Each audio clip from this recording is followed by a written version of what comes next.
नमामि धन्वन्तरिमादिदेवम् सुरासुरैर्वन्दितपादपद्मम् लोके जरारुभयमृत्युनाशनम् दातारमीशं विविधौषधीनां शङ्खं चक्रं जलौकां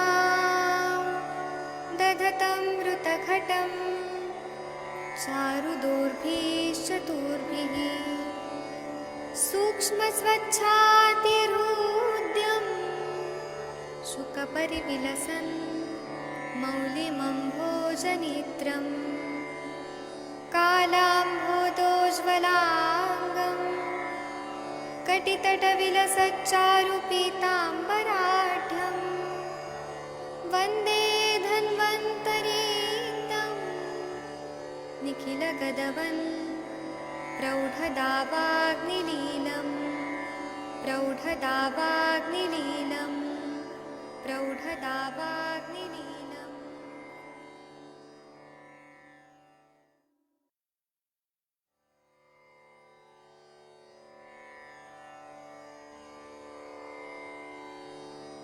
ॐ नमामि धन्वन्तरिमादिदेवम् सुरासुरैर्वन्दितपादपद्मम् लोके जरारुभयमृत्युनाशनं दातारमीशं विविधौषधीनां शङ्खं चक्रं जलौकां दधतं मृतघटम् चारुदोर्भिश्चतुर्भिः सूक्ष्मस्वच्छातिहृद्यं शुकपरिविलसन् मौलिमम्भोजनेत्रं कालाम्भोदोज्ज्वलाङ्गं कटितटविलसच्चारुपीताम्बराढ्यं वन्दे धन्वन्तरीतं निखिलगदवन् प्रौढदावाग्निलीलं प्रौढदावाग्निलीलं प्रौढदावाग्निलीलम्।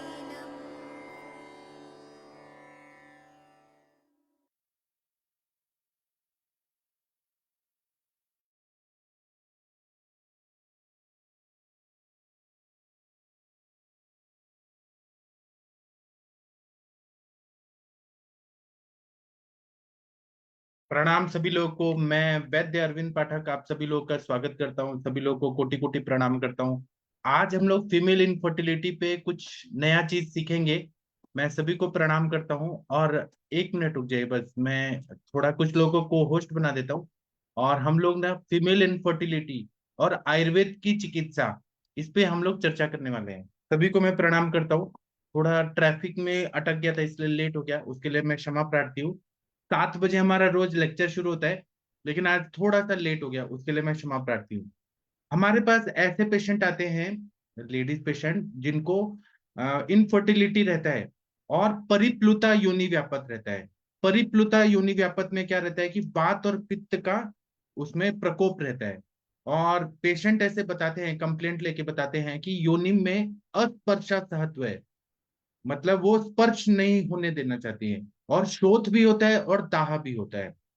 तो इसमें वायु और पित्त के प्रकोपक हेतुओं का सेवन होता है। तो इसमें हमें क्या दवाई देना चाहिए?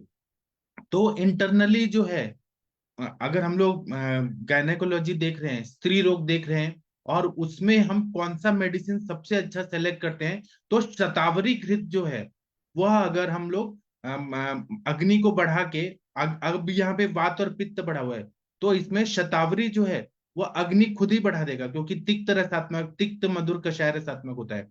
तो उसमें अग्नि बढ़ा रहता है, आमावस्था उतनी नहीं रहती। अगर आमावस्था है और पित्त बढ़ा हुआ है तो हम पित्त शामक द्रव्य जैसे प्रवाल पंचामृत, सुशेखर रस, कामदूधा रस, ऐसे द्रव्य देंगे। और साथ में हम शतावरी घृत को 1 तोला की मात्रा में सुबह शाम देंगे, खाने के पहले। अपान वायु पे जाना चाहिए, खाने के पहले देंगे। इसी तरह से पिचु धारण के लिए बोला है, तो शल्लकी जो रहता है, शल्लकी, मंजिष्टा, जामुन का त्वचा या जामुन का छाल, या फिर हम लोग अर्जुन का छाल और पंचवल्कल और पीपल प्लक्ष और उदुम्बर, और इन सब का हमको क्या करना है, काढ़ा बनाना है। या काढ़ा बना के पिच्चू धारण करें या तेल सिद्ध करके पिच्चू धारण करें। अगर क्वाथ बना के पिच्चू रखे, पंचवल्कल क्वाथ है और इसमें शल्लकी है, मंजिष्ठा है, जामुन का त्वचा है, अर्जुन का छाल है, तो यह बहुत ही अच्छा काम करता है पिच्चू धारण करना है। और अगर परिप्लुता योनि व्यापत है और वहां पे एक्सेसिव ब्लड आ रहा है, ब्लीडिंग हो रही है और प्रदर भी है, अभी प्रदर अगर हो रहा है, अस्त्रिकदर हो रहा है, तो आप केवल उसको प्रदर ना माने, उसको परिप्लुता योनि व्यापत है क्या, वह भी हमें देखना बहुत जरूरी होता है। तो उस हिसाब से अगर हम लोगों ने शतावरी घृत भरपूर मात्रा में खिलाया तो पित्त का शमन हो जाएगा और वात का भी शमन होगा, क्योंकि स्नेहन हो रहा है। शतावरी जो है वो खुद ही रसायन भी है और वात का शमन भी करती है, बहुत ही अच्छी दवाई है। अग्नि को भी बढ़ाती है, ग्रहणी कला पे भी काम करती है। और शतावरी जो है वो मतलब बोला गया है चिकित्सा में बहुत अच्छा दवाई है। इसके बाद अगर हमारे पास पेशेंट बहुत बार आते हैं कि श्वेत प्रदर होता है, वाइट डिस्चार्ज हो रहा है, सर्वाइकल एरिया में इरोजन हुआ रहता है, तो ऐसे में क्या करें, है ना, वाइट डिस्चार्ज के बहुत पेशेंट आते हैं। तो इसमें आमलकी और पका हुआ केला और घी, इसको मिक्स करना है, हलवा जैसा बनाना है। आंवला, पका हुआ केला और घी, इसको मिक्स करना है और वह खाने के लिए देना है। तो इससे क्या होगा, श्वेत प्रदर पूरी तरह से ठीक हो जाएगा। मैं छोटा छोटा चीज बता रहा हूं लेकिन ये बहुत काम की चीजें हैं। अब इसमें आमलकी जो है वह क्या है कि वहां पे जितना भी क्लेद है, क्षेत्र में जितना भी क्लेद है उसको वो सुखा देगा। अंबु शोषण का कार्य करता है आंवला, क्योंकि कषाय रसात्मक भी है वो आंवला जो है वो खट्टा है ठीक है, लेकिन वो पंच रसात्मक रहता है। हरितकी भी पंच रसात्मक रहता है और लवण रस नहीं रहता है। आंवला में भी ये जो नमक नहीं रहता है, लवण रस नहीं रहता है, बाकी सारे रस रहते हैं, कषाय रस भी रहता है। तो ये अंबु शोषण का कार्य करता है, इसलिए आंवला का प्रयोग बताया है। केला क्यों बोला है, केला अभिसंधि है और वहां तक वो गंतव्य स्थान तक ले जाने वाला है, मतलब वह गर्भाशय तक लेके जाने वाला है, एक तरह का व्हीकल है कि आंवला को और घी को वहां तक लेके जाता है। तो चिकित्सा में अगर आप बहुत ज्यादा बारीकी से चिकित्सा देखेंगे चरक संहिता में या और भी ग्रंथों में, तो बहुत जगह ये जो व्हीकल है, व्हीकल मतलब जो वहां तक वो मेडिसिन को पहुंचाने वाली चीजें, उनका प्रयोग किया गया है। मैं एक लेक्चर उस पे लूंगा कि जैसे हमारे सर एक दवाई बनाते थे, आदेश मधु करके दवाई बनाते थे डायबिटीज में, तो उसमें वो मूंगफली के साथ, मूंगफली शेंगदाना जो रहता है वो भुना हुआ शेंगदाना, उसके साथ खाने के लिए बोलते थे। तो मूंगफली क्यों देना है डायबिटिक पेशेंट को, तो वो आदेश मधु का जो चूर्ण, मैं हमेशा बताता हूँ ना कि गुड़मार है, बेलपत्र है, फिर नीम का छाल है, नीम का पत्ता है, वो जो एक मैं फॉर्मूला बताता हूँ हमेशा, उसको मूंगफली के भून के अगर खाएंगे ना तो वो वहां तक पहुंचाता है, मतलब मेद धातु तक पहुंचाता है और उसका एक व्हीकल के रूप में इसका प्रयोग करते हैं। इस पर मैं एक लेक्चर लूंगा युक्ति पूर्वक कितना इनका महत्व है। तो यहाँ पर श्वेत प्रदर में आंवला का चूर्ण देना है। आंवला जो है वो क्षेत्र का पूरा अंबु का शोषण कार्य करता है, श्वेत प्रदर। और जो घृत है वो संस्कारानुवर्ती रहता है, उसमें बहुत सारे संस्कार हुए रहते हैं। जैसे कि अगर कोई गाय जो है वह कोई घास खाती है तो वहां पर एक अग्नि का कार्य होता है, फिर वो पेट में जाता है गाय के पेट में, वहां पर एक अग्नि का कार्य होता है। फिर जब हम मंथन करके मतलब दूध दुह के निकालते हैं, तो दूध दुह के निकालते हैं तो एक अग्नि का कार्य होता है। फिर उसके बाद में दूध को हम लेके, धारोष्ण दूध या नॉर्मल दूध को लेके हम बॉईल करते हैं, फिर एक अग्नि का कार्य होता है। फिर उसके बाद में हम उसको दही जमाते हैं, वो एक अग्नि का कार्य होता है। फिर मंथनी से मथते हैं और जो लोनी या मक्खन निकालते हैं, वो एक अग्नि का कार्य होता है।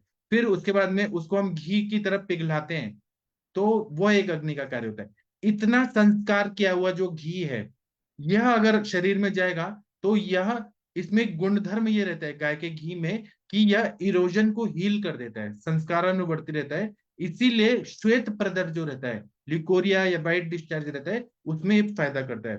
तो तीन ही चीजें हैं कि आंवला, पका हुआ केला और घी को आप खिलाइए।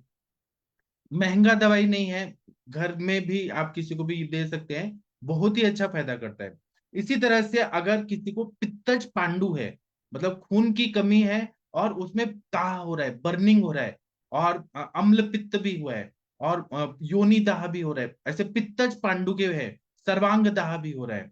तो उसमें रस धातु की दुष्टि है, रक्त धातु की दुष्टि है और रज की दुष्टि है, और श्वेत प्रदर भी है और पित्तज पांडु भी है। पेशेंट का एचबी लेवल 8 है, 9 है। तो वो मतलब इतना तो उसमें क्या करना है कि रज जो है वो योनि से बाहर आता है, और इसका अवयव क्या है, तो गर्भाशय है, गर्भाशय से वो रज बाहर आता है। तो गर्भाशय मुख जो है, गर्भाशय मुख सॉरी, तो सर्वाइकल एरिया जो है, सर्विक्स का एरिया जो है, वहां पे अगर इरोजन है, तो वहां पे अगर हम लोगों ने ये जो आंवला है, केला है और घी, इसका प्रयोग किया, तो यह इरोजन को हील कर देगा। पित्तज पांडु को अगर हमें ठीक करना है, तो हम लोग क्या करेंगे कि वहां पे हम दाढ़ी मादी घृत देंगे इंटरनली खाने को, और मृदु विरेचन देंगे, जैसे मृद्विका होता है, मनुक्का, किशमिश होता है, उसको हम खाने को देते हैं तो वह विरेचन करता है। और उसके बाद में लौह कल्प देते हैं, जैसे ताप्यादि लौह, नवायस लौह, मंडूर वटक, पुनर्नवा। पुनर्नवा मंडूर तो थोड़ा गोमूत्र वाला है, तो वो थोड़ा स्ट्रांग पड़ जाएगा। पित्तज पांडु में नहीं, कफज पांडु में वो देते हैं। पित्तज पांडु में हम लोग रक्त बढ़ाने वाली जो दवाएं, जैसे दाड़िमा दिघृत है, दाड़िमा अवले है, वो जब देते हैं, और बाकी खाने पीने में बीट रूट का रस वगैरह देंगे तो एचपी लेवल बढ़ता है। बेलपत्र जो रहता है उसमें नेचुरल कॉपर भी रहता है और आयरन भी रहता है। बेलपत्र का अगर काढ़ा दिया जाए तो वह एचपी लेवल को बढ़ा देता है। इसी तरह से अगर हम लोग रक्त पाचन, रक्त पाचक योग जो है, रक्त पाचक, वो दे देंगे। और इसमें हमें रज में भी आम कहीं ना कहीं चला गया है, तो वहां पर हम ग्रंथिरज फॉर्मूला देते हैं। तो वो पाठा इंद्रव त्रिकटु जो है, पाठा इंद्रव त्रिकटु, इसको याद रखिए, वाग्भट संहिता में बताया है। ग्रंथिल जो ये रहता है, ग्रंथिल जो आर्तव आता है, तो वो ये सबका रज का पाचन कर देता है। इसलिए ग्रंथिरज फॉर्मूला का प्रयोग करने से बहुत अच्छा फायदा होता है। इसी तरह से रक्त का भी पाचन होना चाहिए अच्छे से, तो श्वेत प्रदर में फायदा होता है, वो देना है। और इससे क्या होता है, क्योंकि तिक्त रसात्मक है, रक्त पाचक और रस पाचक के द्रव्य सारे, रस पाचक में पटोल इंद्र कुटकी है, पटोल इंद्रिय कुटकी। और हम लोग इसमें जो दे रहे हैं ग्रंथिरज फॉर्मूला में, त्रिकटु है, वो कटु रसात्मक है लेकिन आम का पचन कर रहा है। पाठा है, और इंद्रयव कुटज, इंद्रयव यूज करिए या कुटज यूज करिए, तो वह भी बहुत अच्छा फायदा करता है। इसके अलावा योनि का धावन करना है, तो उसके लिए पंचवल्कल क्वाथ का प्रयोग करेंगे, तो वह, या फिर जो भी ऐसे मधुर तिक्त कषाय रसात्मक द्रव्य है, जैसे जामुन की छाल है, आम की छाल है, उनका काढ़ा बनाए, और उससे पीपल की छाल है, या बरगद की छाल है, नेग्रोध की छाल है, उदुम्बर की छाल है, इससे अगर धोएं तो वो सर्वाइकल इरोजन भी ठीक होगा। और उसी पंचवल्कल सिद्ध तेल से पिचू रखें, वह भी ठीक होगा। इसी तरह से श्वेत प्रदर अगर हो रहा है, तो हम लोग और क्या देते हैं, तो हम लोग अशोक घृत देते हैं, या अशोकारिष्ट देते हैं, पुष्यानुक चूर्ण देते हैं, नागकेशर चूर्ण देते हैं। और इसका अनुपान क्या रहता है, अनुपान मतलब उसके मतलब बाद में जो लिया जाता है, तो उसमें तंडुलोदक का प्रयोग करते हैं। तो चावल को धो के और भिगो के रखिए पानी में, 1 लीटर पानी में, और फिर वो फूल जाएगा। और उसके बाद वही कच्चा चावल का जो पानी है, उसको छान देना है, और वो हमें पानी का यूज करना है, उसमें मिश्री डाल के, और वह पीने के लिए पूरा दिन भर में देना है। या जब हम मेडिसिन ले रहे हैं, जैसे पुष्यानुक चूर्ण ले रहे हैं, नाग केशर चूर्ण ले रहे हैं, उसके साथ अगर प्रयोग किया जाए तो बहुत ही अच्छा फायदा हो जाता है। इसी तरह से हमारे पास कभी कभी ऐसे पेशेंट आते हैं कि योनि शूल हो रहा है, या उदावरता योनि व्यापत है, या वातला योनि व्यापत है। तो उसमें जैसे एंडोमेट्रोसिस है, उसमें बहुत हैवी मेंसेस आ रहा है और पेनफुल हो रहा है बहुत ज्यादा, या या फिर एडिनोमायोसिस है, हम लोगों ने डायग्नोज किया उसको वातला योनि व्यापक। तो योनि शूल है, स्तब्धता है, योनि भाग में अगर देखा तो स्तब्धता, स्टिफनेस बहुत है, कर्कशता बहुत है, चींटी काटने के समान पीड़ा हो रही है, तोद हो रहा है, थकावट बहुत ज्यादा हो रही है, लिथार्जिक फील हो रहा है, ग्लानी है, क्लम है, मानसिक थकावट है बहुत ज्यादा। तो ऐसे में पूरा बात का हमें दिखता है।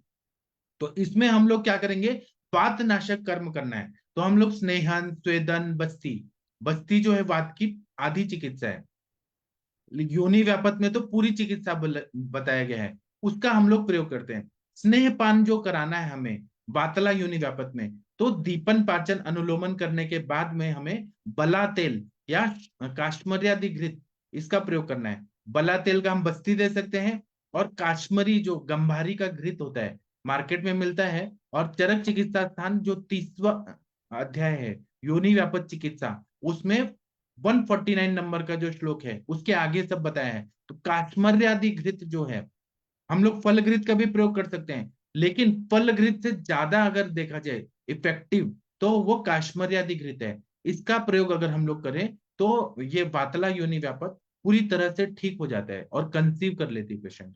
इसी तरह से इंटरनली देना है तो वात शामक द्रव्य जैसे रासना है, गोक्षुर है, वासा पत्र है, इसका हम सम प्रमाण में लेके और कल्क बना के या चूर्ण के फॉर्म में लेके शीरपाक बनाए, तो उसका वो प्रयोग करने से बहुत अच्छा फायदा होता है।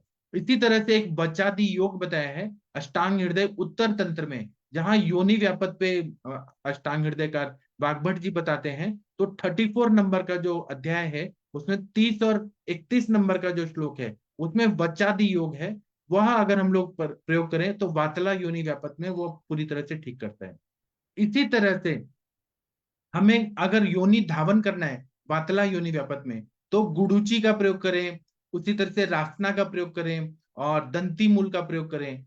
इनको हम काढ़ा बना के और परिसेचन करें, तो वातला योनि व्यापक का जो शूल है, पेन हो रहा है, वजाइनल पेन हो रहा है, वह ठीक हो जाता है। मेरे पास एक पेशेंट का फोन आया, मुस्लिम पेशेंट थे। तो ऐसे कपल थे, वो बोले कि मतलब जो मैडम थी वो हस्बैंड ने बात कराया कि मेरे हस्बैंड जो है वो एज में मेरे से 10 साल बड़े हैं, और जब वो इंटरकोर्स करते हैं तो मुझे बहुत ज्यादा फोर्सफुली करते हैं। मैंने पूछा कि आपकी और शादी हुई है क्या, उनके हस्बैंड को पूछा। तो उन्होंने कहा हाँ मेरी 2 और शादी हुई है, मुस्लिम है तो वो शादी अलाउड है। तो ये तीसरी वाइफ थी उनकी। तो ये फोर्सफुली करते थे और ज्यादा करते थे, उसके वजह से उनका पूरा योनि भाग में स्वेलिंग हो गया था, शोथ हो गया था। तो वो एलोपैथी का ट्रीटमेंट कर रहे थे लेकिन वो ठीक नहीं हो रहा, तो वो पेन किलर खाते थे और उसके बाद फिर से वही काम करते थे, तो बहुत बार बार पेन हो रहा था, बार बार पेन हो रहा था।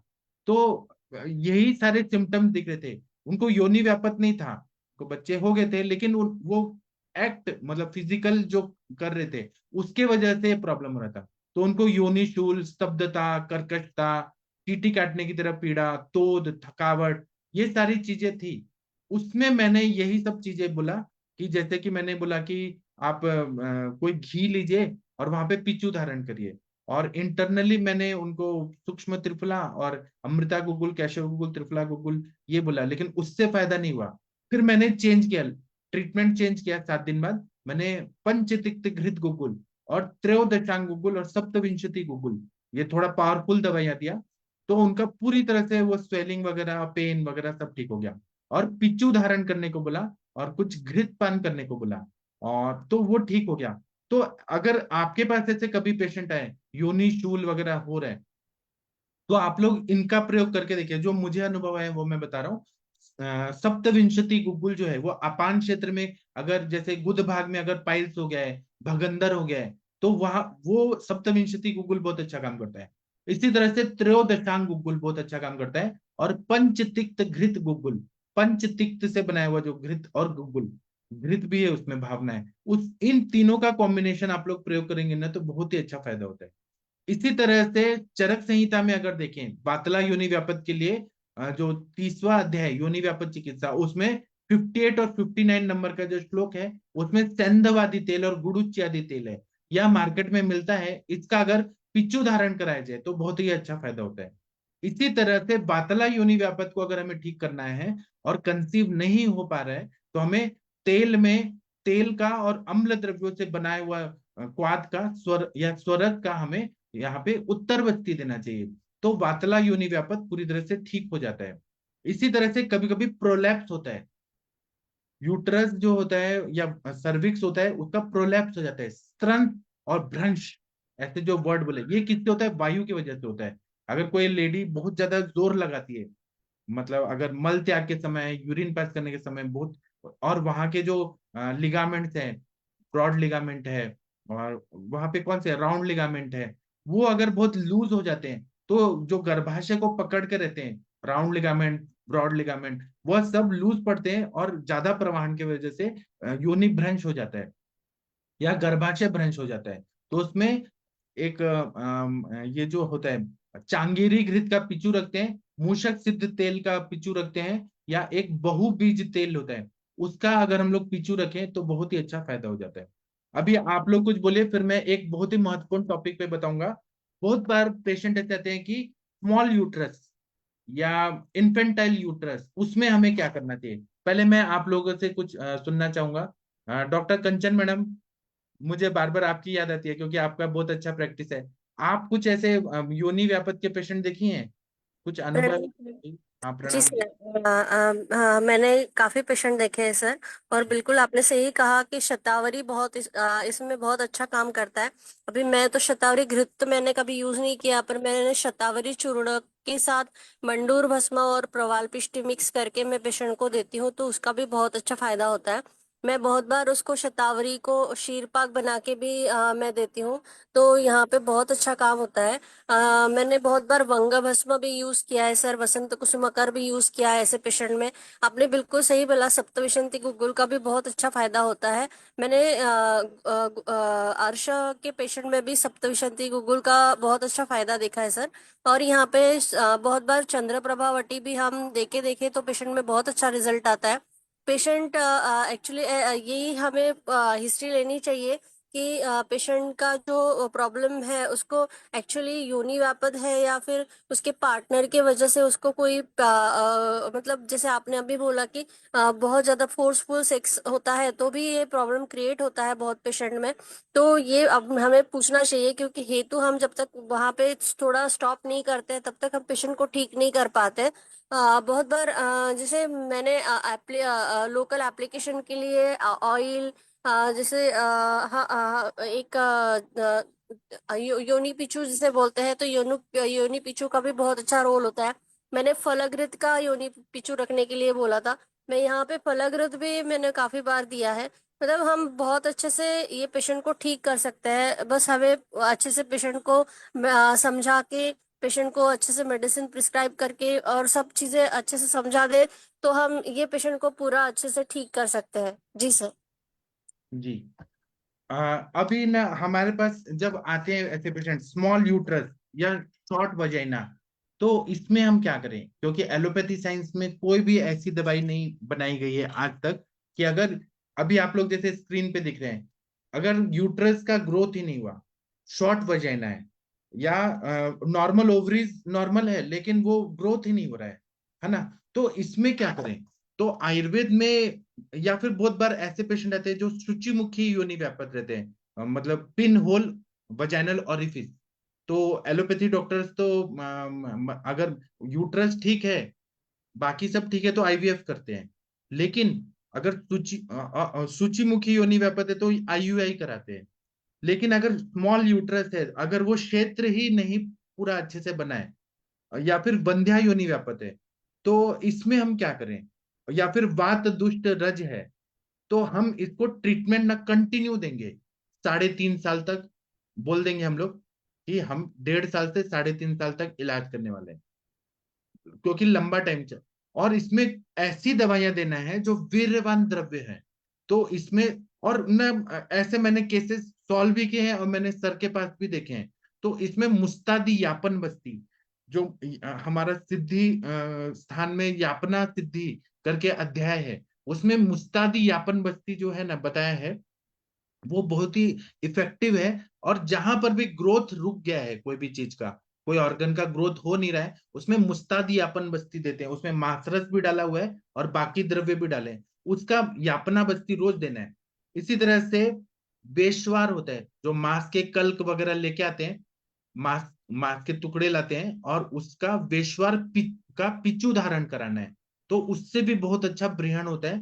उसी तरह से राजयक्ष्मा में बोला गया है, तो शीर षटपल घृत बताया। राजयक्ष्मा चिकित्सा स्थान, चिकित्सा अध्याय जो है चरक संहिता में, उसमें शीर षटपल घृत वो ब्रहण करता है। तो इसका ना उत्तर बस्ती रखना है, अगर उत्तर बस्ती नहीं है तो कम से कम पिचू रखें। इसी तरह से सिद्ध मकर ध्वज और त्रिवंग भस्म खाने के पहले वो बच्ची को दें, तो उससे वो स्मॉल यूट्रस जो है या शॉर्ट वजाइना है वो बढ़ जाता है।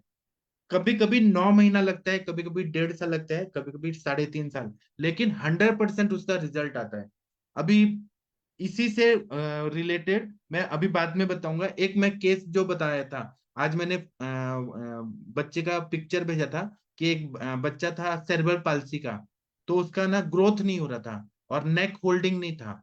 तो मैंने उसको यही चीजें दिया था, राजयक्ष्मा की जो चिकित्सा है, शीर षटपल घृत खाने को, और सिद्ध मकरदो जो त्रिवंग भस्म दिया था।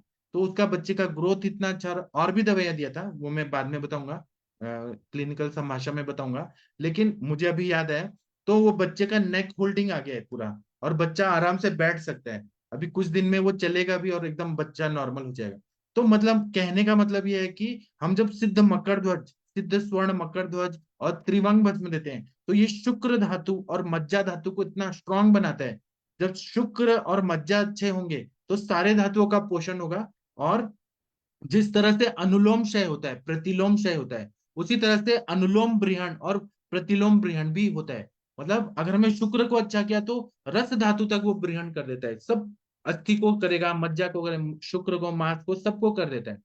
इस तरह से यहाँ पर हमें वही अप्लाई करना है कि हमें जहां ब्रीहण करना है, ऑर्गन को बढ़ाना है, तो हम लोग इसका प्रयोग करते हैं। इसी तरह से षड गुण बलिजारित पारद से बना हुआ जो मकर ध्वज है, सिद्ध मकर ध्वज है, वो और रक्त सिंदूर इंटरनली देना है। इसी तरह से शीरबला तेल और तक्र, और शीरबला तेल, तक्र और मूंग दाल का जो यूश होता है, उसको हम पीने के लिए दें। इसी तरह से स्फटिक का पिष्टी दें, स्फटिक जो भस्म रहता है उसी का पिष्टी बना के अगर दें तो बहुत ही अच्छा फायदा होता है। दूसरा बात क्या करना है कि एक मछली आती है जिसको रोहित मछली बोलते हैं, तो उसका मांस लेना है या उसका मेद लेना है और गुद भाग में प्रवेशित कराना है, या उसका वेशवार छोटे छोटे पीसेस करके, जिस तरह से हम बस्ती देते हैं वैसे गुद भाग से अंदर प्रवेशित कर देना है उसको, मतलब ग्लव्स पहन के अंदर घुसा के रख देना है, छोटा छोटा पीसेस करके। क्योंकि ऐसा बोला है कि रोहित मछली की तरह ही गर्भाशय का मुख है, हम गुद भाग से डाल रहे हैं। तो गर्भाशय जो है उसको जब, या फिर उसका मांसरस बना के और पिचू में डिप करके वहां पे रखें गुद भाग में, तो वह अपने आप, गुद पिचू रखना है, अपने आप यूट्रस में उसका सामान्य विशेष ध्यान से, सामान्य से सामान्य की वृद्धि होती है, तो वो अपने आप वृद्धि हो जाती है।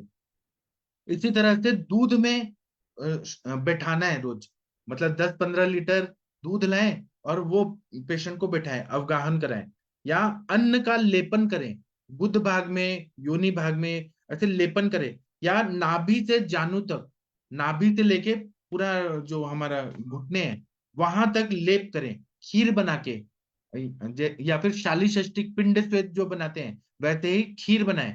और वो खीर में चावल लें, दूध लें, और बला लें, अश्वगंधा लें, शतावरी लें, विदारी लें, ऐसे जो गृहणीय गण के द्रव्य हैं उसका हम ऐसे खीर बना के और लेप करें।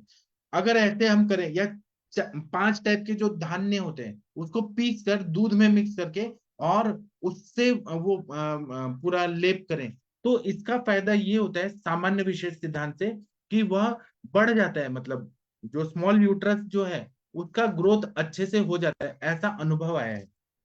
और दूसरा क्या है, मैं जो भी बता रहा हूँ, हमें अभी क्या है ना कि एक डॉक्टर प्रशांत भट्ट जी की पेशेंट है, मतलब क्लासमेट है, उनको ब्लड कैंसर डायग्नोज किया गया है। तो डॉक्टर बोल रहे हैं केमोथेरेपी करो, नहीं तो बोन मैरो ट्रांसप्लांट करो। और उनके दिमाग पे इतना ज्यादा असर डाला, वो स्ट्रेस के वजह से उनका प्लेटलेट कभी कम हो रहा है, कभी डब्ल्यूबीसी कम हो रहा है, कभी प्लेटलेट इन्फ्यूजन लगा रहे हैं, कभी ये कर रहे हैं, कभी वो कर रहे हैं, और केवल एक ही चीज बोला जा रहा है कि आप बोन मैरो ट्रांसप्लांट करो। अब बोन मैरो ट्रांसप्लांट करेंगे, फिर स्टेरॉइड देंगे, इम्यूनोसप्रेसेंट दवाइयां देंगे, फिर उसका कॉम्प्लिकेशन, फिर केमोथेरेपी, ये सब चिकित्सा नहीं होता है। हमारा जो चिकित्सा है, और मैंने जो दवाई दिया उनका आम, मतलब मैं अपना डायग्नोसिस करके मैंने उनका डायग्नोसिस किया तो वात कफज पांडु किया। ब्लड कैंसर एलोपैथी का डायग्नोसिस है, मेरा जो है वात कफज पांडु रोग है। और मैंने उनको आम पचन किया, विरेचन वटी दिया, और अब अग्नि बढ़ा के रस पाचक, रक्त पाचक, पुनर्नवा मंडूर, ये सब दे रहा हूँ। आप देखिएगा 7 दिन में उनका प्लेटलेट भी ठीक हो जाएगा, उनका कैंसर सेल भी चले जाएंगे, सब कुछ अच्छा हो जाएगा। तो हमारा डायग्नोसिस अगर परफेक्ट रहा ना तो चिकित्सा भी सफल हो जाती है। इसलिए मैं बोलता हूँ आप लोग चैलेंजिंग केसेस लीजिए, तो हम लोग उसको सॉल्व करेंगे।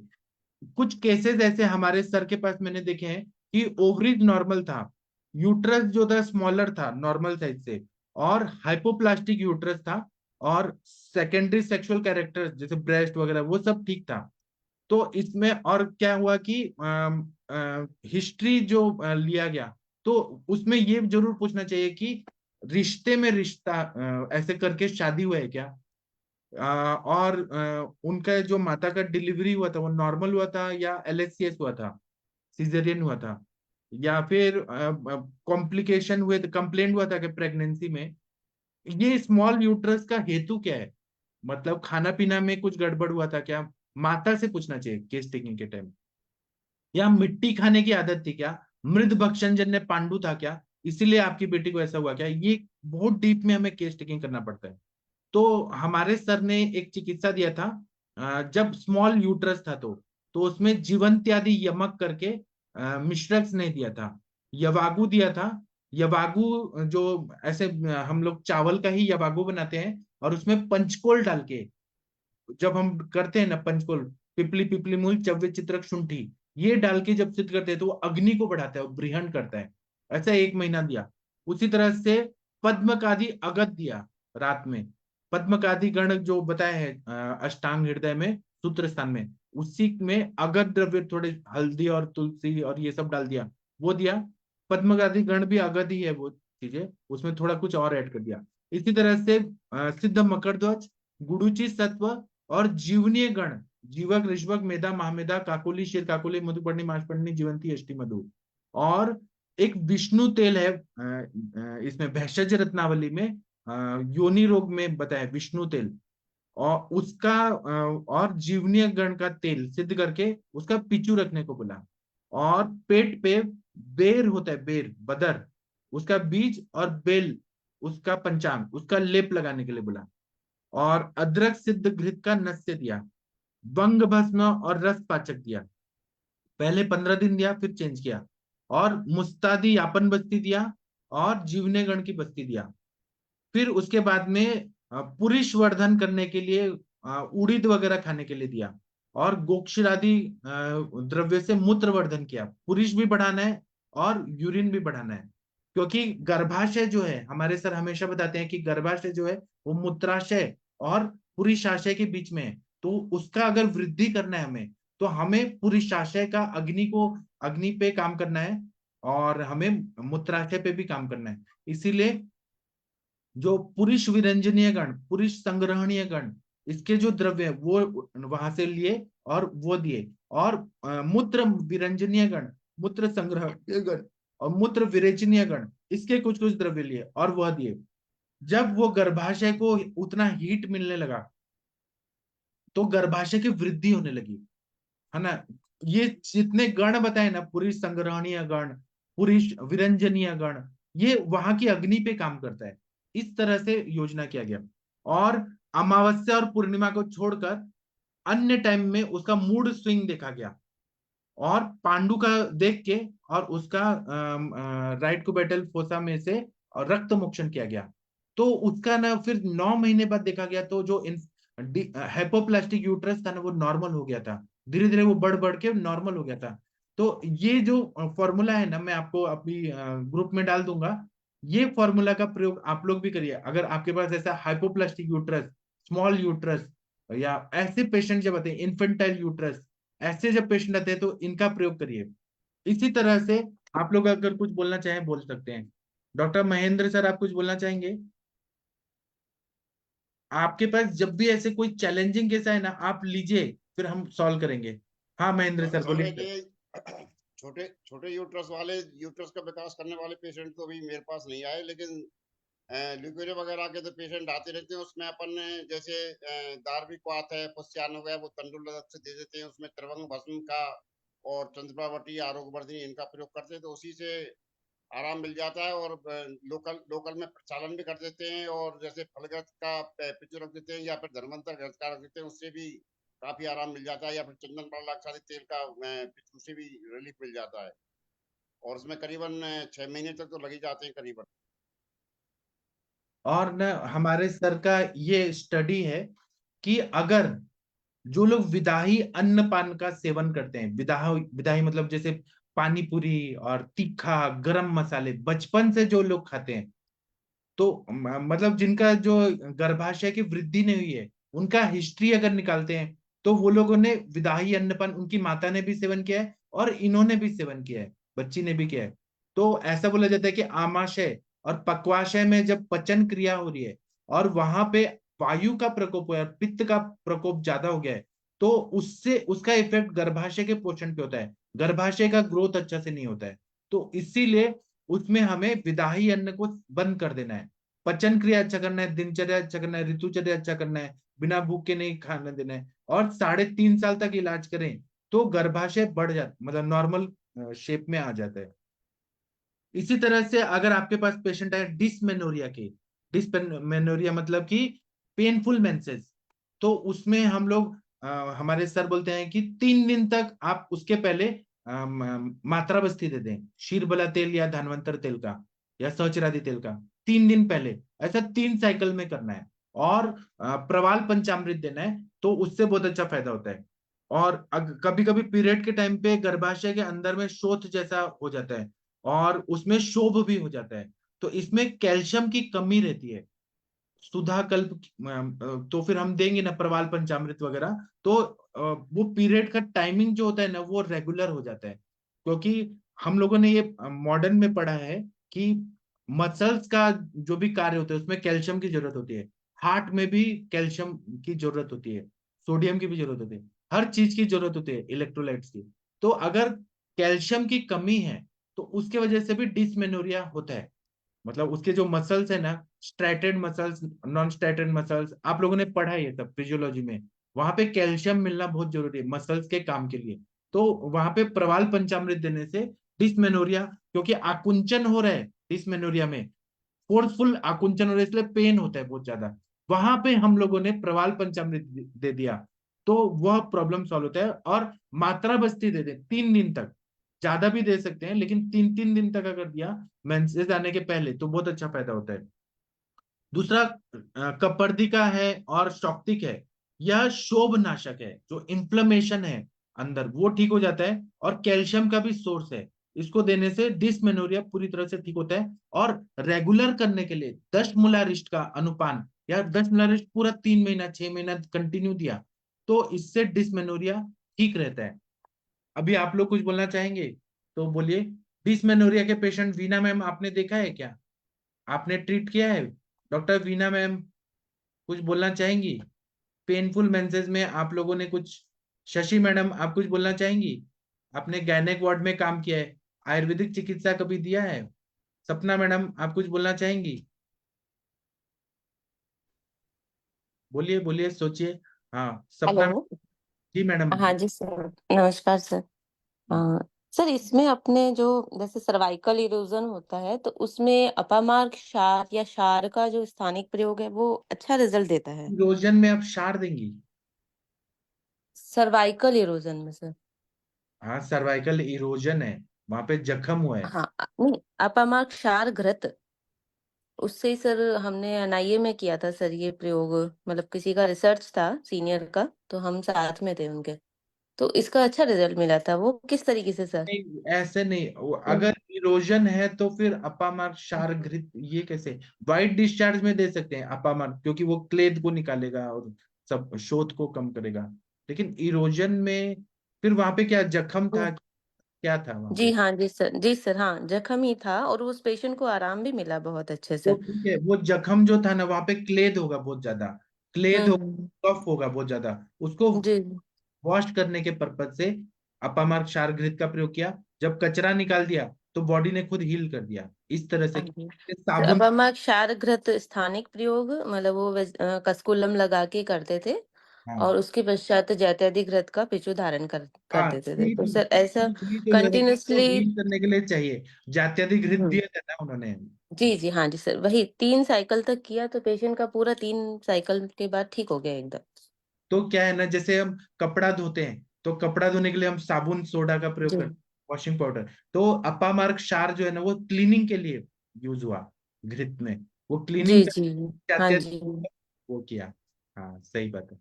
वो उसके पश्चात रैपन होने क्या के लिए, कहते हैं? हाँ जी। सही बताया आपने, बहुत अच्छा। अभी देखिए ये हम जब डिस्कस करते हैं तो कुछ नया चीज सीखने को मिलता है। बहुत अच्छा बताया आपने।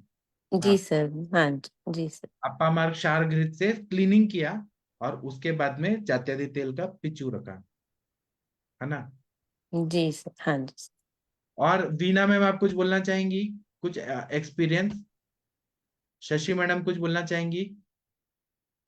नहीं, तो अभी मैं सेशन बंद करता हूँ अभी, क्योंकि 40 मिनट बोल दिया मैंने। अब हम लोग 9 बजे मिलेंगे, और ये इनफर्टिलिटी के मैं और भी बहुत सारे फॉर्मुलेशन और छोटे छोटे चीजें बताऊंगा जो आप लोगों को काम आएगा। अभी मैं सेशन बंद करता हूँ, तो मुझे इजाजत दीजिए। Thank you. अब हम लोग 9 से 10 क्लिनिकल संभाषा के लिए मिलेंगे। आप लोग पेशेंट को लेके आइए, हम लोग केस टेकिंग भी करेंगे और डिस्कस करेंगे। तब तक के लिए थैंक यू, प्रणाम। नाम से